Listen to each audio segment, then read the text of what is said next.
Hallo vriende en baie welkom by vandag se oordeenking. Die lewe spoel dikwels oor ons met intense golwe van verandering.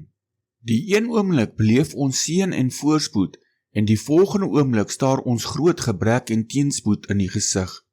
Baie mense dink 'n goeie lewe bestaan net uit finansiële voorspoed en sukses, terwyl ander moedeloos word sodra dinge verkeerd loop.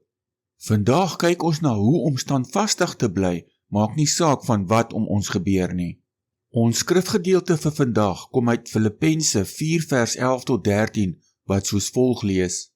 Nie dat ek dit uit gebrek sê nie, want ek het geleer om vergenoeg te wees met die omstandighede waarin ek is. Ek weet om verneder te word, ek weet ook om oorvloed te hê. In elke opsig en in alle dinge is ek onderrig, om versadig te word, sowel as om honger te ly, om oorvloed te hê, sowel as om gebrek te ly.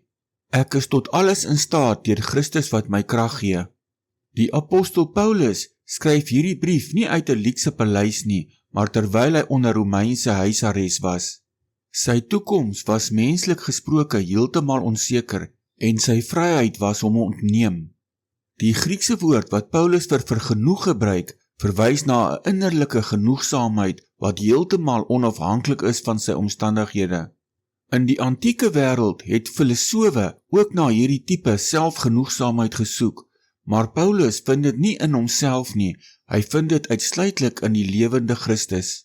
Paulus het geleer dat nog materiële voorspoed, nog gebrek, sy identiteit of sy vrede kon bepaal. Onthou hierdie belangrike waarheid. Ware vergenoegdheid gaan nie oor die verandering van jou omstandighede nie, maar oor die verankering van jou hart in Christus.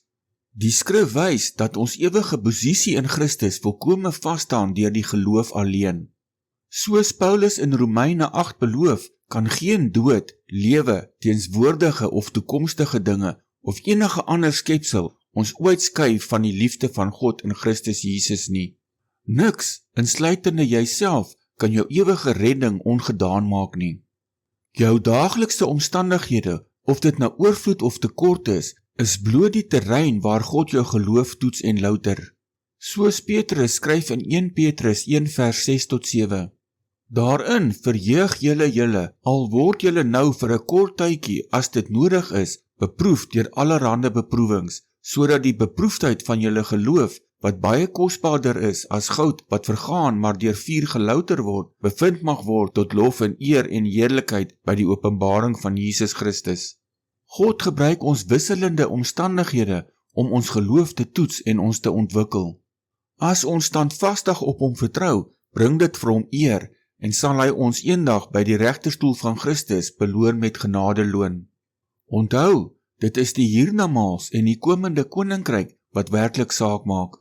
Kom ons bid saam. Hemelse Vader, dankie dat ons lewens veilig in U hande is. Vergewe ons waar ons vrede so maklik afhang van wat rondom ons gebeur. Leer ons om net soos Paulus tevrede en rustig te wees in elke situasie. Help ons om te onthou dat ons redding vasstaan in Jesus Christus. Gee ons vandag die krag om op U alleen te vertrou, want U is ons ware bron van sterkte. Ek vra dit in die wonderlike naam van die Here Jesus Christus. Amen.